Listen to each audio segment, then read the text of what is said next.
What's up, guys? My name's Gray. Hope everyone's doing well. On today's video, I'm going to be doing something a little bit different video-wise. At the time of the initial start of me making this video, the 15th anniversary is going on, and one of the quickest missions you could do for a proof was Imperial Sanctum. And also the Zacian bounty rolled around during the event to complete Imperial Sanctum as well. So, two birds with one stone. And I thought I kind of would challenge myself a little bit and make a video about it. So my rules were simple. No quick cheese strats that only certain classes can do, no soloing, and no using the Celestial skills, and no partying with other players.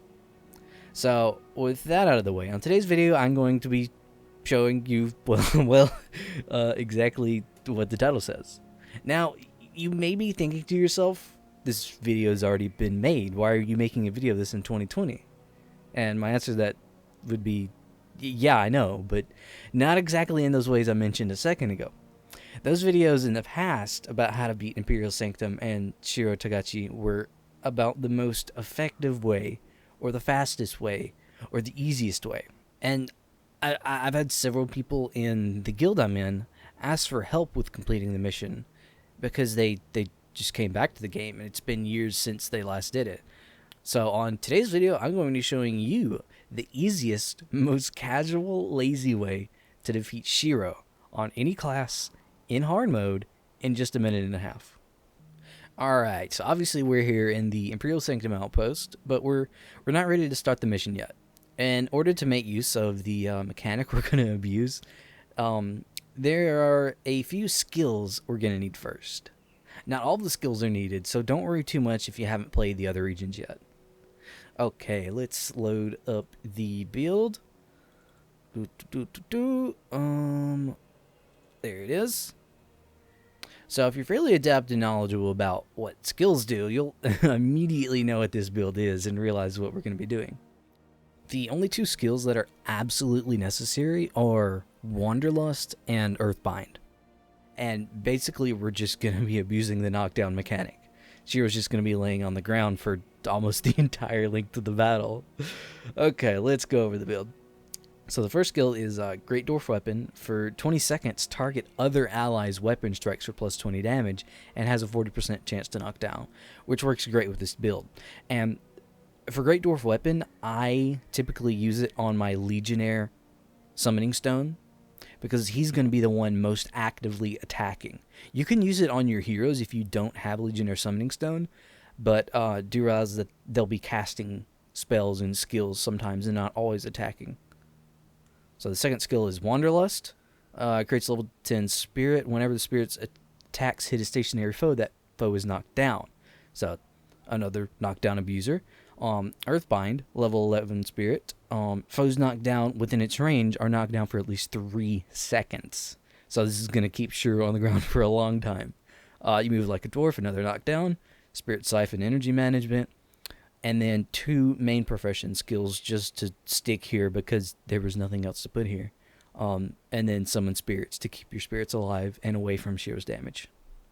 And to capture the elite skill Wanderlust, you capture it from Kwansan Spirit Speak, located in the Tanakai Temple explorable area outside of Zenku Corridor.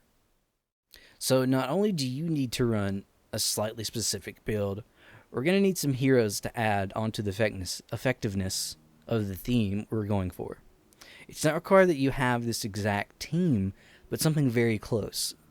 So we're going to add, let's go to Hero Search, 3 Necros and 4 Mesmers. If you don't have 4 Mesmers, that's fine. You can just bring something else.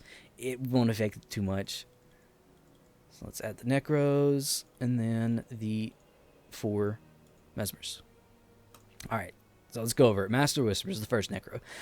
You don't actually have to run this build on Master Whispers. You can bring another Ritualist and just load this build up on them.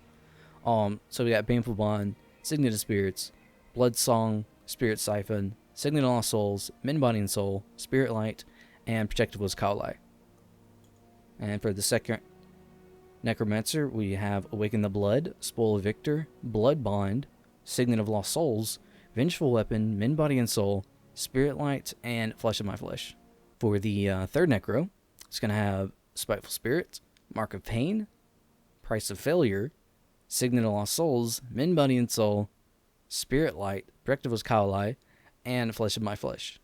Okay, for the first Mesmer, we're going to have Energy Surge, Mistrust, Unnatural Signet, Aneurysm, Mind Rack, Empathy, Chaos Storm, and Leech Signet. Second Mesmer, Energy Surge, Mistrust, Cry of Frustration, Aneurysm, Mind Rack, Empathy, Chaos Storm, Power Drain. Third Mesmer, Shared Burden, Clumsiness, Wandering Eye, Signet of Clumsiness, Arcane Conundrum, Power Drain, Leech Signet, Images of Remorse. And for the fourth Mesmer, going to have Crippling Anguish, Wandering Eye, Clumsiness, Signet of Clumsiness, Leech Signet, Power Drain, Waste Not, Want Not, and Spirit of Failure. Alrighty, that's the team build that I made. Another thing to note here about this team build, I intentionally put as few condition-causing skills as possible, because Shiro has a skill called Impossible Odds, which transfers his conditions onto any foe he damages. I ran this setup on most of my ults, and some of those ults were even pack mules without runes or appropriate weapons on its heroes. So this run is carried by the hero builds and the knockdown spams. So that's probably enough setup for a battle we've all done 1,000 times already. So I'm going to be showing the run out on my monk first, for the sole purpose of showing that any non-Rit caster class can run this team build. And I'll show what I run on my melee classes after this one. So obviously there, I didn't pick up the Celestial skill from Kunabing for two purposes. One is you don't really need it for this low effort team build. And the second is I specifically made a point not to take it as a challenge. I am using a cupcake to make the run to Shiro a little faster. It won't affect the fight if you use one or not. I just have several thousand and I don't mind using one here to save a few seconds. As soon as we exit the cutscene, what I do is precast my spirits and use my Legionnaire summon. It's fine if you don't have a Legionnaire summon, just use the Great Dwarf weapon and keep it up the whole fight on at least 2 heroes. I prefer to use it on Legionnaire because he's going to be the one most actively attacking Shiro since he has attack skills. But it is also a nice DPS increase for anyone you use it on. This was one of my earlier runs, so I forgot to open the controlled spirits menu. The most difficult task of this mission, and it's not a challenging thing to do, is to either spawn your spirits or keep them away from Shiro's damage using the summon spirit skill. And for the rest, you kind of just you move like a dwarf whenever you think you can cause a knockdown with it, and let your heroes do all the work. And as you can see at the time of his death, our entire party was at 100% HP. Let's switch over to the assassin now and show how I changed things for a melee class. So for my assassin, I still brought Great Dwarf Weapon to cast it on Legionnaire, but the rest is just your average dagger spammer build. Typically on an assassin, you would want to go secondary warrior, bring Wild Blow or Wild Strike to remove his battle scar stance, since it can blow your whole team up normally. But as you saw in my monk, he doesn't even have the opportunity to stand up to attack you. The only difference in heroes is I brought Zandra to run Wanderlust and Earthbind for spammable knockdowns instead of the Crippling Anguish hero, so I'll swap those two out. One thing I also forgot to mention while I'm a monk, you do want all of your heroes set to attack mode. As far as I'm aware, setting them to attack mode just makes their AI more aggressive and will make them cast skills sooner when they're off cooldown versus having them set to guard.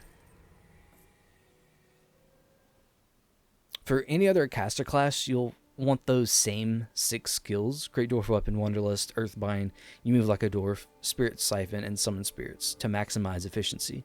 For the other 2 free slots, you can just stick anything from the main class there. Or don't put anything at all in those 2 slots. It won't really change the run all that much.